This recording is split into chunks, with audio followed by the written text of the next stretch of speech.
Boker Tov à tous, on arrive à la paracha de Vaïra. Et dans cette paracha, Kadosh Baruch Hu, il demande à Avraham Avinu de se circoncire, de faire une brit mila. Ça sera une alliance entre lui et ses enfants. Et donc Avraham Avinu, il se pose même pas la question à Kadosh Baruch Hu, il lui a dit de faire. Lui, il est déjà dans l'état d'esprit que ce que Dieu il dit c'est bien de faire, donc il le fait. Maintenant, la circoncision, surtout à l'âge d'Avraham Avinu, c'est douloureux. Alors, à Kadosh Baruch Hu, le troisième jour où c'est le plus douloureux, il n'a pas voulu envoyer des invités, des visiteurs qui venaient chez Avraham Avinu. Maintenant, Avraham et Sarah, ils étaient connus pour faire Achnasat Orchim, recevoir des invités, c'est une mitzvah qui est très importante. Et à Kadosh Baruch Hu, il s'est dit, attends, si je vais lui envoyer le pauvre, ça va le fatiguer, donc je vais envoyer une chaleur torride, comme ça personne ne va sortir de chez lui dans le désert et ils n'auront pas besoin d'aller déranger Avraham Avinu.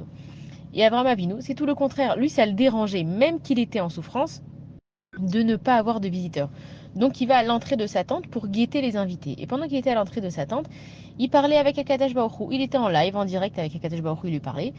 Et Dieu, il a eu de la peine pour Abraham, il a dit, regarde, il veut tellement faire cette mitzvah, je vais le récompenser, je vais lui envoyer 3 anges qui vont être déguisés en personnes normales. Déjà de là, on apprend que les anges, ils sont parmi nous, et ils se déguisent en personnes normales qu'on ne reconnaît pas. Et donc les 3 anges, ils arrivent vers Abraham Avinu, et Abraham Avinu, il dit à Kadosh Baruch Hu, je suis désolé, voilà, je te laisse, j'ai du monde, il faut que j'aille m'en occuper. Et on se dit, mais attends, Abraham Avinu, t'es en live avec Dieu, quoi de plus kadosh, quoi de plus saint, et toi tu laisses Akadosh Baruch Hu pour aller parler à des anges. De là, on apprend que Akadosh Baruch Hu, il a créé un monde avec des créatures dedans. Et quand tu t'occupes des créatures d'Akadosh Baruch Hu, c'est comme si tu t'occupais de Dieu. Donc Dieu, il peut pas lui en vouloir à Abraham Avinu de l'avoir lâché, si vous voulez, entre guillemets, pour ça. Donc on comprend que Akadosh Baruch Hu, il l'aime quand on s'occupe les uns les autres. Et donc les anges, ils arrivent et ils ont des messages à faire passer à Abraham et Sarah. Et dans un des messages qui passent donc à Abraham et Sarah, ils lui disent, tu vas avoir une descendance de ta femme Sarah, un fils qui va s'appeler Yitzhak. Maintenant, Sarah, pourquoi Yitzhak, ça vient du mot rigoler? Sarah, elle s'est mise à rigoler. Parce que Sarah, c'est pas qu'elle pouvait pas tomber enceinte, c'est qu'elle avait même pas de matrice. Ça veut dire, c'est pas que tu pars de zéro, tu pars de rien. Et donc Sarah, ça lui a été d'ailleurs reproché, évidemment au niveau du degré de Sarah, on expliquera ça aussi plus tard dans la paracha de Chai Sarah, ça lui a été un petit peu reproché qu'elle rigole, parce que pourquoi tu rigoles? Tu sais très bien que Akadosh Baruch Hu, Akol Yachol, pourquoi tu rigoles? Et donc Yitzhak, il vient au monde, et Yitzhak, c'est lui qui va emmener la descendance du peuple juif. Avraham Avinu, il est super content. Et à la fin de la paracha, Kadosh Baruch Hu lui dit à Abraham, il lui dit, tu vas m'emmener ce fils dont je t'ai promis une descendance, tu vas me l'emmener en sacrifice.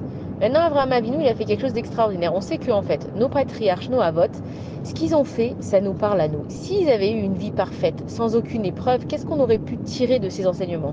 On se serait dit, bon, bah eux, c'est normal que tout va bien et que c'est des tzadikim, ils ont eu une vie parfaite. Donc les avots, ils ont pris sur eux des nisyonotes, des épreuves, pour que nous, en fait, quand on lise leur histoire, on comprenne que dans la vie, il faut se bouger pour avoir des choses qui en découlent. Et donc Avraham Avinu, il prend son fils Yitzhak et il l'amène en sacrifice. Maintenant, qu'est-ce qu'il a fait Avraham? Toute l'intelligence qu'il a fait Avraham, c'est que Dieu, il lui a dit, moi je vais te donner une descendance de Yitzhak. Et ensuite Dieu, il lui dit, va sacrifier Yitzhak. Donc en fait, Avraham Avinu, il aurait dû poser la question à Dieu, mais pourquoi? Mais tu m'as promis, mais comment ça se fait? Non mais Dieu, je t'aime, hein, vraiment, j'ai la émouna en toi, mais comment on va y arriver? Avraham Avinu, il n'a pas posé de question, il a dit à Dieu, il lui a dit, ah d'accord, donc tu veux que j'emmène mon fils en sacrifice? Pas de problème. Moi, je vais vraiment le faire, Dieu. Je vais vraiment emmener mon fils en sacrifice. Et toi, Dieu, maintenant, comment tu vas te débrouiller pour faire sortir une descendance de Yitzhak? Si t'as dit, t'as dit. Et donc, Avraham Avinu, il vient, il veut sacrifier Yitzhak. Et donc, on connaît aussi ce qu'on a lu à Rosh Hashanah, quand on dit le Etchar et Ratzad, les Malachim ils viennent, et il dit à Kadosh Baruch Hu, non, regarde, Abraham, il va vraiment le faire, ne laisse pas sacrifier. Le monde, il peut pas vivre sans Yitzhak. Et donc là, à Kadosh Baruch Hu, il lui dit à Avraham Avinu, ne touche pas un seul cheveu de Yitzhak, parce que grâce à lui, il y aura une descendance qui va venir. Et on nous dit que Avraham Avinu, il n'a pas voulu écouter. Il a dit à Kadosh Baruch Hu, attends, non, moi, Dieu, tu m'as dit de le faire, tu crois que je vais craquer? Je vais le faire jusqu'au bout. Et en fait, la force d'Avraham Avinu, c'est d'avoir inversé les choses avec Dieu. Jusqu'à maintenant, c'est Dieu qui testait Avraham en lui disant, est-ce que tu vas m'emmener ton fils par lequel tu devras avoir une descendance? Et là, Avraham, il a inversé les choses, il a dit à Kadosh Baruch Hu, comment tu vas m'emmener une descendance par un fils que je suis prêt à égorger pour toi? Et donc, on comprend en fait, c'est quoi la Emouna et c'est quoi une épreuve. Akadosh Baruch Hu, il t'envoie pas des épreuves parce que tu es mauvais et il veut te punir. Akadosh Baruch Hu, il t'envoie des épreuves pour te montrer à quel point il t'aime et que tu peux devenir une personne extraordinaire. Donc quand j'ai une épreuve, il faut savoir qu'on dit Makdimim Refoua la Maka. La Refoua, la guérison, elle a été créée avant déjà que l'épreuve elle arrive. Donc c'est qu'elle existe. Donc si moi je me retrouve maintenant, selon ce qu'il a fait à Avraham Avinu, si moi je me retrouve devant une épreuve, je dis à Akadosh Baruch Hu, regarde, tu m'envoies cette épreuve-là. Je m'entends pas avec ma belle-fille, je m'entends pas avec mon mari, ma femme. Je m'entends pas, mon fils il m'écoute pas. J'ai pas les moyens de finir de payer mon loyer, etc. Je dis Dieu, tu sais, je sais pas pourquoi cette chose-là elle m'arrive. En tout cas, je sais que tu fais ça pour une bonne raison. Et encore plus, je sais que tu as déjà trouvé la solution. Donc Akadosh Baruch Hu, je me révolte pas contre toi. Je commence pas à poser des questions. Pourquoi t'as fait, pourquoi comme ça, pourquoi maintenant, pourquoi lui, pourquoi elle. Je dis Akadosh Baruch Hu, j'accepte. Et maintenant, j'attends que tu m'envoies la refoua. Donc moi, je vais faire ma ishtadlout, je vais faire mes efforts. Je vais aller travailler, je vais essayer de parler avec cette personne, je vais essayer de me réconcilier avec cette personne. Mais je sais que la solution, elle est déjà là. Et quand j'utilise en fait cet argument avec Akadosh Baruch Hu, je suis simplement en train de dire à Dieu, je suis d'accord avec toi. Et tout ce qu'il veut Akadosh Baruch Hu dans ce monde, c'est qu'on soit choutaf avec lui, c'est qu'on soit un associé avec lui. Dieu, il cherche à ce que nous, on soit là et qu'on profite de ce monde. Maintenant, pour profiter, on l'a expliqué plusieurs fois aussi, c'est que il faut qu'on exprime un manque à l'intérieur de nous pour ensuite, quand on a la chose, l'apprécier. Donc Akadosh Baruch Hu, il nous envoie une épreuve, ça crée un manque à l'intérieur de nous. On se retrouve dans une situation où c'est difficile, où on est un petit peu désespéré. Et quand on se tourne vers Akadosh Baruch Hu, qu'on lui dit, tu sais Dieu, je suis en manque, je suis désespéré, j'y arrive pas, je comprends pas. Mais malgré tout ça, j'ai confiance en toi. Akadosh Baruch Hu, il n'a pas d'intérêt à ce que notre épreuve, elle soit ni trop dure, ni trop longue. Et donc, on comprend ça de la part de Avraham Avinu. Ensuite, quand les visiteurs ils arrivent, on dit que Avraham il les reçoit, il leur donne un peu d'eau et beaucoup à manger. Et pourquoi est-ce qu'on utilise ce langage, un peu d'eau, un peu à manger? Tu peux nous dire il aura donné de l'eau et à manger. Tu peux nous dire il a donné beaucoup d'eau, beaucoup à manger. Pourquoi un peu d'eau et beaucoup à manger? Donc il faut comprendre en fait Avraham Avinu comment ils étaient tzadikim pour qu'on puisse les imiter, il faut comprendre qu'est-ce qu'ils ont fait. C'est Eliezer, le serviteur d'Avraham, qui est allé chercher l'eau. Donc Abraham Avinu il dit, vu que c'est pas moi qui a peiné pour aller chercher de l'eau, je vais pas faire de la générosité sur le dos de quelqu'un d'autre. Comme c'est Eliezer qui est allé chercher l'eau et que moi j'ai besoin d'utiliser l'eau, je vais utiliser un peu d'eau parce que c'est pas à moi de faire de la générosité sur le compte des autres. Et quand on leur dit qu'il leur a donné beaucoup à manger, alors c'est lui qui est allé chercher les langues, on dit qu'il a donné 3 langues, c'est lui qui est allé chercher les langues et c'est Sarah qui les a cuisinées. Alors on peut dire mais c'est la même chose, alors pourquoi est-ce qu'il fait du recette, de la générosité sur le compte de sa femme Sarah? Et là en fait Abraham et Sarah, ils nous donnent une vraie leçon du couple. C'est que le couple c'est Bassar Etzem Me'atzmotai, l'os de mon os, Bassar mi Bessari, la chair de ma chair. Un couple, il est censé être le même. C'est pas que moi je suis la femme et lui c'est l'homme. C'est que moi en fait, j'ai la partie féminine de la Neshama et mon mari il a la partie masculine de la Neshama. C'est ce qu'il a fait à Kadosh Baruch Hu quand il a créé Adam Arishon. Bara et Adam Betsalmo. Il a créé l'homme selon son image. C'est-à-dire que Kadosh Baruch Hu en lui il a le féminin et le masculin. Et il a fait descendre le côté féminin de la Neshama dans la femme et le côté masculin de la Neshama dans l'homme. Donc quand Abraham et Sarah ils font quelque chose, ils le font ensemble. Maintenant tout dans la vie est une question d'équilibre et de place. Si chacun dans un couple, il connaît sa place, les choses elles peuvent marcher.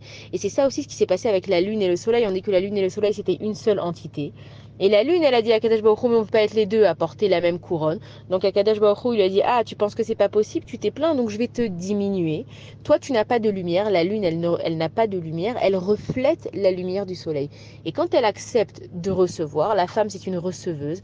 Et le soleil, c'est l'homme, c'est un donneur. Quand une personne, elle accepte de recevoir et qu'une, elle accepte de donner, celle qui reçoit, elle peut donner en retour et celui qui donne, il peut recevoir en retour et ça s'appelle simplement le cycle de la vie. Ça veut dire que Abraham, il va chercher le manger, Sarah, elle le cuisine. Et donc dans un couple, c'est pas qu'on doit toujours être égaux. Nous, aujourd'hui, on est dans une société où la femme, elle doit faire comme si, exactement comme l'homme, et l'homme, il doit faire exactement comme la femme. Le couple, c'est un équilibre. Ça veut dire que si l'homme, il est à 80, la femme, elle peut être aussi à 20, pas tout le temps, mais c'est un équilibre. Si des fois la femme, elle est à 70, alors l'homme, il peut être à 30. Des fois, ils sont à 50-50. Il faut savoir que dans la vie, on a tous nos hauts et on a tous nos bas. Un couple, il est censé justement se comprendre et s'apprendre. On dit que Adam Arishon où il y a Da et Chava. Il a connu, il a compris, il a su qui c'était Chava. Il a compris que des fois, elle va avoir des hauts et des fois, elle va avoir des bas. Et Chava, elle a compris que des fois, Adam, il va être en haut et des fois, il va être en bas.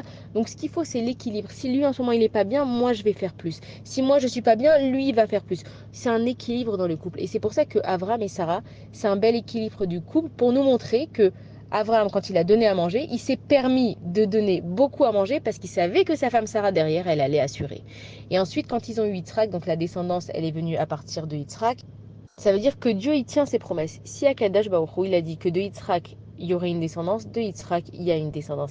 Si Akadosh Baruch Hu, il nous a dit qu'il nous donnerait la terre d'Eretz Israël, la terre d'Eretz Israël, elle est à nous. Si Akadosh Baruch Hu, il a dit que le Beth Amikdash serait détruit, le Beth Amikdash il serait détruit. Mais si Akadosh Baruch Hu, il a dit que la délivrance, elle arrivera, et que Bezrat Hashem, ses enfants pourront se réjouir dans une terre où coule le lait et le miel, c'est que ça aussi, ça va se passer. Et donc, quand on lit l'histoire d'Abraham et Sarah, des fois, on a envie de se dire, ouais, mais moi, je suis pas une Sarah, qu'est-ce que t'attends de moi? Ouais, mais moi, je serai jamais comme Abraham Avinu. C'est pas ce qu'on t'a demandé. On t'a pas demandé d'être Abraham. On t'a demandé d'être toi dans ta vie. Regarde ce que tes parents, ils ont fait. Quels sacrifices ils ont été capables de faire. Donc si eux, ils ont été capables d'avoir des épreuves, de les surmonter, d'avoir gardé un équilibre, d'avoir cru en Akadosh Baruch Hu, même quand ils ne comprenaient pas, toi aussi, tu es capable de le faire. Et donc grâce à cette paracha de Vayera, où on voit que Abraham Avinu, il a quand même tenu à avoir des visiteurs, qu'il a laissé Akadosh Baruch Hu, ça veut dire que quand on s'occupe du monde, et des créatures d'Akadash Baruch Hu, c'est qu'on s'occupe d'Akadash Baruch Hu. Quand Abraham et Sarah, ils sont liés l'un avec l'autre, Akadash Baruch Hu, il réside dans le couple. Et on voit que la bracha de Sarah, c'était justement qu'il y avait les lumières qui étaient, les bougies qui étaient allumées de Shabbat en Shabbat, qu'elle faisait la pâte aussi et qu'il y avait une bracha énorme, et que la Shrina, la présence d'Akadash Baruch Hu, elle résidait toujours à l'intérieur de la maison. Donc grâce à cette paracha, on prend exemple sur eux et on est capable de le faire aujourd'hui en 2024 dans notre maison à nous. Shabbat shalom à tous.